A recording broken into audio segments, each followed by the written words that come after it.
cachaça production is huge in the world of cane spirits, and we don't realize that really, but it's about the half of the world's production of cane spirits is made in Brazil. Brazil being one of the biggest, the largest sugarcane producer in the world. They produce a whole bunch of spirits as well, starting with cachaça. So one of the things we need to highlight here is a little bit of the general rules that exist in the cachaça, which is 38 to 48 alcohol ABV. So there cannot be a cachaça that's below 38, and there cannot be a cachaça that's above 48% ABV. The first cachaça, or actually the first drink we're having here, is a 48% ABV cachaça d'Arambique. This is a pot still strength cachaça that you're tasting, and that gives you the full flavor of what is it that we're speaking about. We're speaking of cane spirits, right? So that distinction, and you can pass along if you'd like, you can pass along the one and check it out. The cachaça d'Arambique category is only dating from back in the June 2023. So it's a little bit over a year, not even a year and a half, that there has been an officialization of the cachaça d'Arambique category in Brazil that has two objectives. The first objective is to get the local cachaça consumer to understand that locally we're actually producing very high-end spirits, and that is something that, generally speaking, in Latin America and the Caribbean, that has been changing for the best, but for a long time, up until probably late 90s, early 2000s, local rum productions and local aguardiente and local cane spirits were actually considered a little bit as the lower population drinks, the poor people's drinks. But this is changing towards something that people recognize now as a very important and complex cultural asset that those countries can be very proud of. So cachaça d'Arambique is about the 38-48% alcohol, the same as for cachaça, but it's also about a rule on the sweetening. And that's something that's quite impressive about cachaça, is that for many years now, there is a very, not strict, because it allows and it opens up for anybody who wants to make a little bit more of the sweetening or not. But basically what you see here is that what you have as for a cachaça d'Arambique, up to 6 grams of sweetening per liter, you can call it cachaça or cachaça d'Arambique. Between 6 and 30 grams of sugar per liter, you'll call it sweetened cachaça. That is nothing wrong about it, as long as it is very clear in the definition of the spirit that you're drinking, right? So some of the main rules regarding cachaça is it must be done out of pure sugarcane juice, from Brazilian sugarcanes, distilled up and bottled between 38 and 48%, and with an additional sweetening of the spirit up to 6 grams. Between 6 and 20 grams will be sweetened cachaça. That slides a little bit of for you to get an idea when we speak of those pure cane juice spirits, and not only but also out of the rum category, we're actually looking at cachaça as volumes produced about the same size and quantities as the rest of the world. And that is actually something that I think has been really underrated, specifically in a country like Brazil, where there is so many different spirits and terroirs. So you know, when we speak of sugarcanes, we speak of a raw material that the same way as for wines, you'll have different varieties. And those different varieties of sugarcanes will actually impact a lot on the flavor profile of your final spirit. So actually, if you want to send the second tasting spirit, it will be one of the first single varieties that you've seen onto the market now for probably about 20 years. It's C.R.E.A.M from Martinique, and they've highlighted one of the tastiest sugarcanes from Martinique, which is the blue cane. And that is the second rum that you will be tasting, which is a pure cane juice rum, but that is only using one variety of sugarcane. And that is quite interesting to be able to see within one same brand, within one same region of the world, how can that taste and be so different, so aromatic, versus a blend of sugarcanes, or obviously versus what would be used or produced out of syrup or molasses. One of the reasons is because we're extracting all of the flavors from the sugarcane through the juice, and there's no loss of the aromas coming from the sugarcane. And that is something that I really wish we could have easier access to, but if you have the chance to taste raw sugarcane, that is also a really cool experience to have. If you're able to taste raw sugarcanes, biting into them, and see the differences between different varieties, biting into those different varieties of sugarcane, it would be like eating into or biting into different varieties of apple. You recognize the apple, but you have different varieties of apple. You have different varieties of grapes once you eat the grape. So this is the exact same idea. And maybe at some point I'll grab some of you to come with us in Mexico or in Brazil or Martinique or wherever, and we have a proper sugarcane tasting. I think that could be the coolest thing to do, actually. But anyways, the idea here is to understand that within the world of those cane spirits, there are different cultures behind them. And once we look at Brazil, so going back to Brazilian cachaça, and the game changer about cachaça d'Alambique is that up until now, everybody knew cachaça as the drink to make a caipirinha out of, specifically in Europe. Even in Europe and higher end bartenders, it's only very recent that bartenders start to realize that cachaça can be used for a whole bunch of other drinks and actually other Brazilian classics. There's a really cool classic I invite you to study and dig into, which is the Rabo de Galo, which is a twist on the Negroni using cachaça. Cachaça, C.R.E.A.M, and sweet vermouth, and that is absolutely delicious. There are batida, there's so many Brazilian classic cocktails that are worth a try and worth to be speaking about on the European bar scene, but that has been blocked a little bit by the fame of the cachaça category for the caipirinha. Caipirinha was a great way to have people know about cachaça. That is unlike the same as for Evertything or Gillier or etc. Brazil had that strength to focus onto a very strong drink that was spread all over through the big players. But those big players also, for the quality of their spirits, have downgraded cachaça to that little place where it's the caipirinha, which is burning, which is actually not the best drink if you don't just put a whole bunch of syrup in there or a whole bunch of sugar. So basically that's a little bit of a change that we're going to be starting to see, starting with the fact that if you look at this picture, how are you able to distinguish good cachaça from bad cachaça? And that has been a little bit of the whole deal about the topic cachaça d'Alambique, and how actually we were speaking with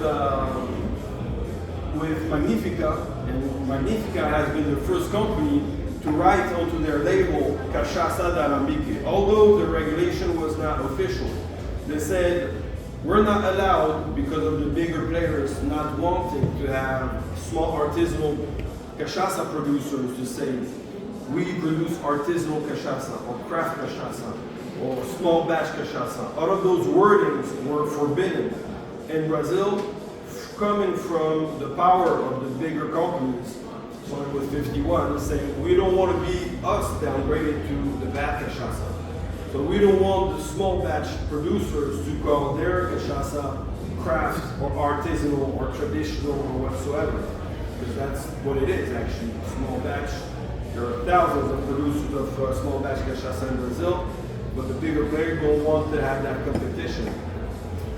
So what Magnifica has done is say cachaça d'Alambique is actually a name that is not forbidden to use, and Magnifica Defaya, starting with Jean-Louis Defaya, who's the founder of the cachaça, named from 1985, he's worked a long way for over 35 years into gathering the different cachaça d'Alambique producers in order to have a real talk about the definition of pasta cachaça and how can we separate this category from the industrial cachaça. And that discussion has been going on for over 20 years, up until 2024, where the IPAC, which is basically the regulatory export organization in Brazil, allowed, together with talks with the whole industry, to say that you can use cachaça d'Alambique, and that actually cachaça d'Alambique will have its official appellation within the cachaça official book, you know. So that's a little bit of one of the main things for you bartenders to keep in mind, is the fact that now you have cachaça and cachaça d'Alambique. Having cachaça d'Alambique or cachaça caipirinha or drink, you'll find yourself having very two different cocktails. And that is the whole point. And that is how we started with Magnifica. And stepping, you know, into the door of a whole bunch of cocktail bars and say, guys, what's a cachaça you use? We have one, we have, you know, for caipirinha from time to time. We don't sell that so much because, you know, people get tired of it. And we say, okay, well, can you make one with whatever cachaça you have in your back bar? And can you make one with Magnifica and cachaça d'Alambique? And have them taste the two. And say, oh, okay, well, that's two different cocktails indeed. And was surprised, actually Magnifica was and is probably the producer who is over-delivering on quality versus price, meaning that your bottle does not cost so much more versus a bigger player, 51 P2 Ethiopian. It costs a few euros more, of course, but you have a big weight in terms of quality that is coming from one place to the other, right? And then everything that's around us. So I'm obligado for you guys to take a look at and try at your bar. When we speak of everything around me, so there's a whole bunch of other universes to go and discover. So as I mentioned to you, I also look after European export for Guadalupe, which will be the last sit that you'll get. As a matter of fact, can we get number 3 and number 4? All at once? Yeah. And Paranubis is also a world that is worth taking a deep dive into. Pure sugarcane juice coming from a very specific place in Mexico, in the mountains. Sugarcanes grow between 1,000 and 2,000 meters of altitude. It is produced by an indigenous community called the Mazatec community.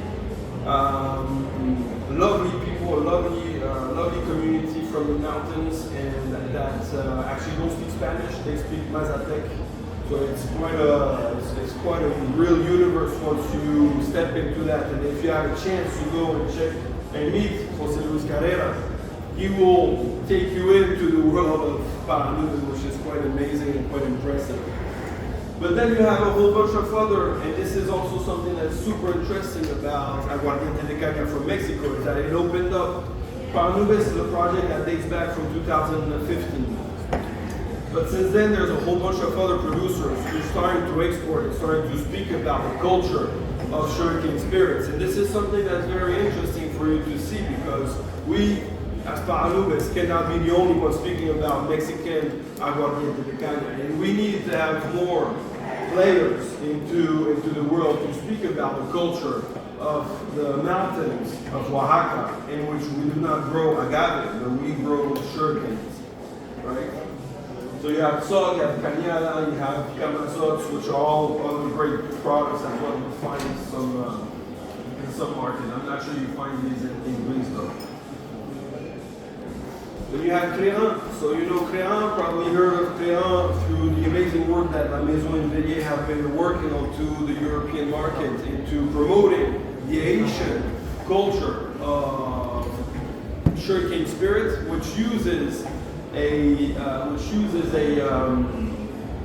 one side the pure juice, but also syrup. So this is also a bit of a world to bear in mind there's no regulation, there's no appellation, because putting up an appellation requires a lot of investment, and it's actually a lot more of a political export strategy topic than just a cultural one and a product perspective. So C.R.E.A.M is actually very interesting for understanding the Haitian rum culture that we don't call rum, but again, that we call C.R.E.A.M. You'll find in Mexico also another spirit that is called charanda. And charanda is also another type of spirit that has an appellation of origin, whereas Oaxaca does not have an appellation of origin on their sugarcane spirits. And Michoacan, another state in Mexico, actually has an appellation of origin for their sugarcane spirits category, right? So this is some of the products you'll find also around in the European market, and which is also helping for people to understand that Mexico is not only about agave, it's not only about corn and chili liqueurs, it's also actually about sugarcanes, which is absolutely beautiful, as the space, a little bit like Brazil, offers a very big range of different terroirs. And when we speak actually about Brazilian terroir, going back to cachaça, it's actually something to always keep in mind. When we speak of rum, and when we speak of sugarcanes, we a lot of the time refer to the Caribbean islands. Imagine that, Caribbean island is very small. It's a very small area where we grow sugarcanes. So the varieties and the terroir will remain quite similar, although that, a place like Martinique, they will focus on the terroir within one same island. And the island is 150 kilometers long on 70 kilometers wide. So it's a very small space. Brazil is probably like 15, 20, 30,000 times that size. So it's going to be a lot more terroirs, a lot more differences between the place of production and the other. And the other specificity about cachaça, which is very interesting, is that there is a whole bunch of endemic woods that are allowed to be used for the aging of cachaça. And that is something that I invite you guys to explore in the world of cachaça, is to realize that there is not only different varieties of sugarcanes, different terroirs for cachaça production in Brazil, but there is also a whole bunch of different woods that are only used in Brazil and that are actually giving a really beautiful flavor profile, and very different from what we know as Europeans as oak. And aging in oak is actually at some point bringing some kind of monotony to the different flavor profiles you can find in the spirits based out of sugarcane. Okay, so the third spirit you're having is actually the Guadeloupe Damoiseau, 50%. So this is pure cane juice as well. What we call AOC in Martinique is actually called here IGP, so it's an indication of geography that is protected. You cannot put onto the label the fact that it is made from Guadeloupe or Martinique if it's not respecting a certain sense of place, and which is, I think, the most important thing to mention when speaking about sugarcane spirits. You always should know where it comes from. And that will be probably for the next talk, is a little bit what are the 10 cane commandments that we need to remind ourselves about. What is it that we should look after when we buy a bottle of rum and we crack it open and have a sip? And last one will be Paranubes that I've been mentioning to you. So you've tasted the Canne Bleu as a second taste, second sip. This is going to be Caña Morada. It's another single variety. We have single varieties that, again, if you want to go from one to the other, please feel free to do so and see a little bit of how rich the world of sugarcane spirits can be, specifically through unaged cane juice spirits, because this is where we're going to be having the whole experience and the whole sense of taste and aromas coming from the raw material that we call the sugarcane, right? Is there any questions so far? Actually, so far. No? All clear? Cool.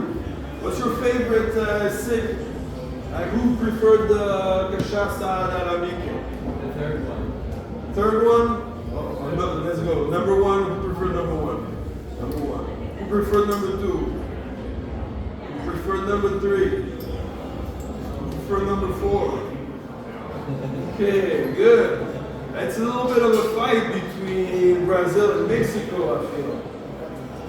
Well, I appreciate it. Those are the two companies I work with. Good sign. Good job. So getting back to the cane rules, everything around you, a little bit of a parallel I like to make is for the perception as from a product perspective. You know, when we try to define the rum category, there's always a whole bunch of ways try to be defining these. One way of defining it, which I truly try to pull and extract people from, is the French, Spanish, and English style of rum, which to me very much just connects to one, a very sad piece of the history, but also on an eventual distillation method, which actually today doesn't ring really a bell into whatever we're doing. So one of the ways I think that is most generic in a certain extent, but also that helps people to not go too much into the cultural facet of it in the first place, is to look at it as a raw material perspective. And that is something that is interesting because in the agave world, we're starting to get agave people and community and bartenders to understand that within the world of agave, which is a certain plant, and there's a whole bunch of different agaves, and how you use it, how you extract the aromas of the agave. Yet there are different names that are now starting to apply for people to understand a certain flavor profile from another, between tequila, between mezcal, between Bacanora, Macia, Sotol, Cocuy, and Venezuela. All of these are actually now taking a space with their own names, but very much linked to something that rings a bell for the consumer and bartenders alike, which is agave, right? That doesn't mean that it's one agave, it means there's plenty of them, and then you can go and dive into the specificity of it. But that's something that I'll keep on pushing for bartenders and consumers to understand that we should probably not be speaking about rum, because we don't speak about tequila. We speak of agave spirits. We don't speak about rum or rum. We speak of cane spirits. And within the world of cane spirits, they actually have a whole bunch of things to be tasting and to be promoting in the back bar, and not only molasses-based rums, right? So it's good to have a molasses-based rum, or two or three or four, that's great, and there's a great consumer base for that. But there is actually a whole bunch of other territories in the world where you're able to get a real proper feel of a certain terroir and a certain sense of space of the cane culture. So it's a little bit like speaking about wines, and you have wines in your wine list in the restaurant, you have wines coming from different regions, you have wines, regions of the world, right? And within that region of the world, you have Côte du Rhône, you have La Loire, you have the Beaujolais in France, and then you come in Italy and Greece, you have different terroirs and regions as well.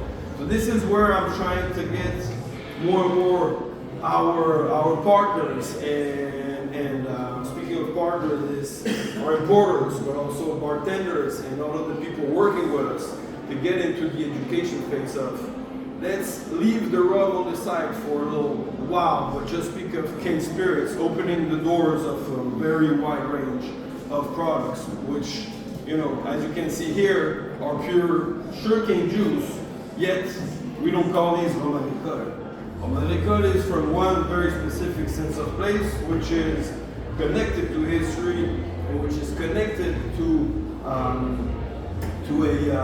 an economic situation which led the French Caribbean to start producing their rum out of pure cane juice instead of molasses. That is dating back only from 130 years ago, basically. But there are places in the world where we've been producing cane spirit out of pure sugarcane juice, starting with cachaça. Cachaça was created actually 100 years before rum was created in the Caribbean. We're speaking of mid-16th century, 1550s. Rum was created in the mid-17th century, 1650s.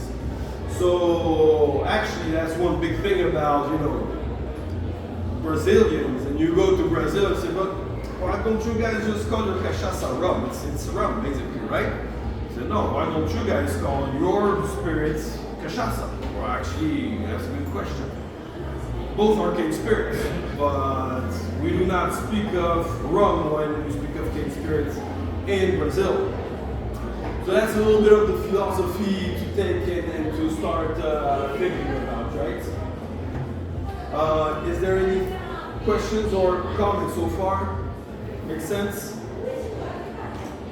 Okay, so to wrap it up, basically, and getting back to, you know, our C.R.E.A.M topic, the idea for making rules and the idea for sharing the culture of the cane spirit is a little bit what I'm trying to share here.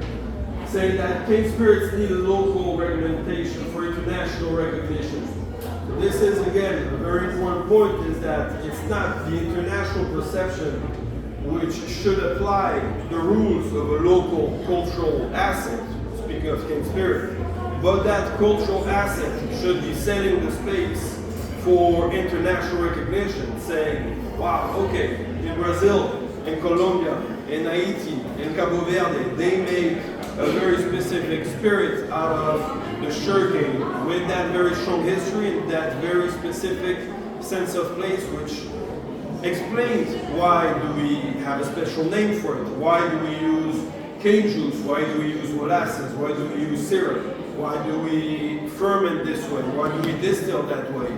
And all of these explanations are actually offering the world a certain piece of culture coming from those from these areas in the world. Empowering the history, terroir, savoir-faire, and culture, which I just mentioned to you now, across all markets. So this is a little bit of the mission we got now, and the mission I've set myself for living a happy life is to basically try to very much share the culture of sugarcane spirits with the world.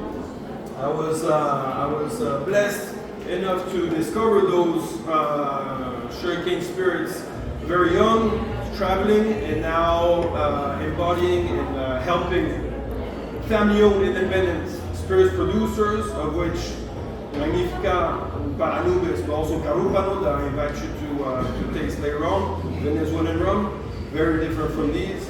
But the whole idea behind that is that, you know, when we drink rum, we have a way, and that's, you know, probably a little bit of a dream of mine, but when we're having a party in Europe, we can actually make a better place on the other side of the world, working with family-owned businesses that are actually fueling the local economy, that are actually fueling the local culture, and that are fueling the local people. And that is a little bit of the bottom line I want to share with you guys, making sure that, you know, whatever rums or cane spirits or glog or whatever you call it, you have at the bar, well, you're actually making a little bit of a difference on the other side of the world, working with those companies who are actually cultural companies, embraced or very much connected to a space. Right, so this is one of the best things for you to keep in mind is whenever you work with a rum brand, make sure that that company is actually doing the work on the local space, on the other side of the world, right? So if there is any questions, now is the time. Comments? No? Shy? No. Come on now. I'm sure everyone has something to say about such an interesting topic. Maybe not. So anyways, thank you so much for coming over. I really appreciated your time, trying some of these beautiful products. So from Brazil, Martinique, Guadeloupe, and Mexico. I'll be around between the different stands here and there, sharing some love for the cane spirit. So please come on and join over for a little drink together. And if not, I hope I'll see you guys around town tonight and tomorrow. And maybe whenever you come and visit us in Lyon, I'm based in Lyon, France, please ring a bell, connect on social medias and stuff. It'll be a pleasure to take you around town in Lyon and show you some of the good rum and case spirit spots. And if you happen to visit Brazil, if you happen to visit Martinique, if you happen to visit Mexico or Venezuela, please also reach out, and it'll be a pleasure to put you in contact with the right people to discover the local culture of Paranubes, of Magnifica or Carúpano, which are those companies I work with now, but also the other ones which are friends, and we can always connect you with the right people on that sunny side of the world. So thank you again for coming in. Cheers. Yamas. Yeah.